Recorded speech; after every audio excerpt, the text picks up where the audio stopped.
இதுக்கு முன்னாடி நம்ம 2-3 வீடியோவில் பார்த்துருக்கோம். ஸோ வீட்டில் எப்படி நம்ம ஃபோட்டோ செல் மூலிமா ஸோ லைட்டை வந்து ஆட்டோமேட்டிக்காக ஆன் பண்ணுறது, ஆஃப் பண்ணுறது. அதே மாதிரி சப்ஸ்டேஷனில் ஸோ லைட்டிங் டிபியிலிருந்து எப்படி நம்ம கேபிள் போட்டு ஸோ ஃபோட்டோ செல் இன்ஸ்டால் பண்ணி ஸோ அவுட் சைடில் இருக்கிற லைட் வந்து ஆட்டோமேட்டிக்காக எப்படி ஆன் பண்ணுறது, ஆஃப் பண்ணுறது.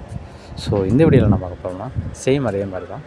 ஸோ ஃபோட்டோ செல் யூஸ் பண்ணுறது வேறு டைமர் யூஸ் பண்ணி ஒரு ரெஸ்டாரண்ட்டில் ஃப்ளட் லைட்டு வச்சுருப்பாங்கள்ல.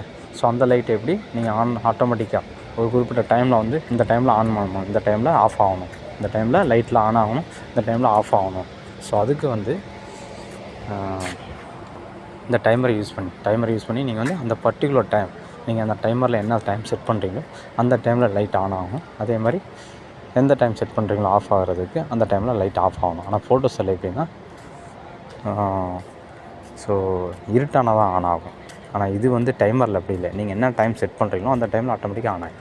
அதே மாதிரி ஆஃப் பண்ணுறதுக்கும் நீங்கள் டைம் ஸோ எத்தனை மணி நேரம் ஆனில் இருக்கணும், ஸோ ஆஃப் ஆகணும், அது செட் பண்ணிட்டீங்கன்னா ஸோ அந்த டைமுக்கு தகுந்த மாதிரி லைட்டை வந்து ஆன் பண்ணணும், ஆஃப் பண்ணணும். ஸோ அதை எப்படி தெளிவாக இந்த வீடியோவில் பார்க்கலாம். ஸோ இதில் பாருங்கள், ஒரு 2 MCB இருக்குது.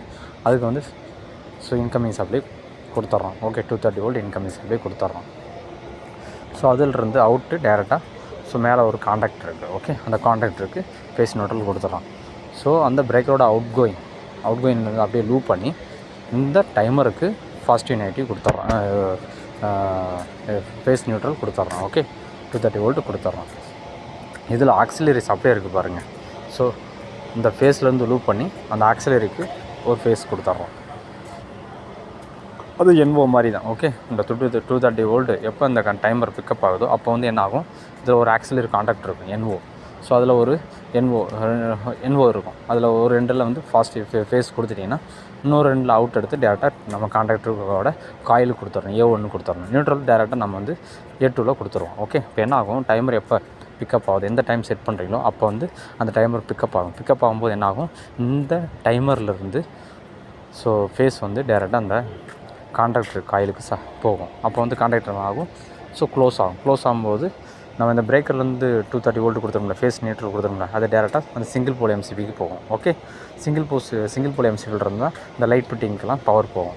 ஓகே, ஸோ எப்போ வந்து டைமர் பிக்கப் ஆகுதோ அப்போ தான் அந்த காண்டாக்டர் வந்து க்ளோஸ் ஆகும். ஏன்னா காண்டாக்டரோட காயிலுக்கு சப்ளை த்ரூ இந்த டைமர் வழியாக தான் போகும். ஓகே, போகும்போது இந்த 2 பிரேக்கர் எப்போயுமே ஆனில் தான் இருக்கும்.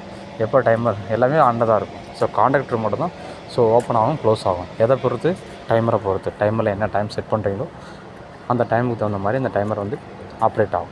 ஓகே, ஸோ ஃபார் எக்ஸாம்பிள் ஒரு 5 o'clock ஆன் பண்ணுற மாதிரி வச்சுருக்கீங்க அப்படின்னா 5 o'clock ஸோ ஆட்டோமேட்டிக் என்ன ஆகும், டைமர் பிக்கப் ஆகி அந்த காண்டாக்டர் வந்து க்ளோஸ் பண்ணும். ஸோ அப்போ வந்து ஸோ அந்த அந்த சர்க்யூட்டில் இருக்க எல்லா லைட்டுமே ஆட்டோமேட்டிக்காக ஆன் ஆகும். அதே மாதிரி எத்தனை மணிக்கு ஆஃப் ஆன் செட் பண்ணுறீங்களோ அதே மாதிரி அந்த டைமில் ஸோ டைமர் என்ன ஆகும், பிக்கப்பில் இருக்கிறது வந்து இந்த காண்டாக்டரை வந்து ஓப்பன் பண்ணிடுறோம். ஓகே, ஸோ லைட் ஆட்டோமேட்டிக்காக ஆஃப் ஆகிடும். ஸோ இப்படி தாங்க. ஸோ ஒரு டைமரை வச்சு நம்ம அந்த பர்டிகுலர் டைமில் ஸோ லைட் ஆன் பண்ணுற மாதிரி, ஆஃப் பண்ணுற மாதிரி வச்சுக்கலாம். ஓகே, ஸோ இந்த வீடியோ உங்களுக்கு நான் யூஸ்ஃபுல்லாக இருக்குன்னு நம்புகிறேன். ஸோ இதில் ஏதாவது டவுட்னா கமெண்ட் செக்ஷனில் கமெண்ட் பண்ணுங்கள். ஸோ இதே மாதிரி ஒரு நல்ல வீடியோ ஸோ நெக்ஸ்ட் வீடியோவில் பார்க்கலாம். ஓகே, தேங்க்யூ, பாய்.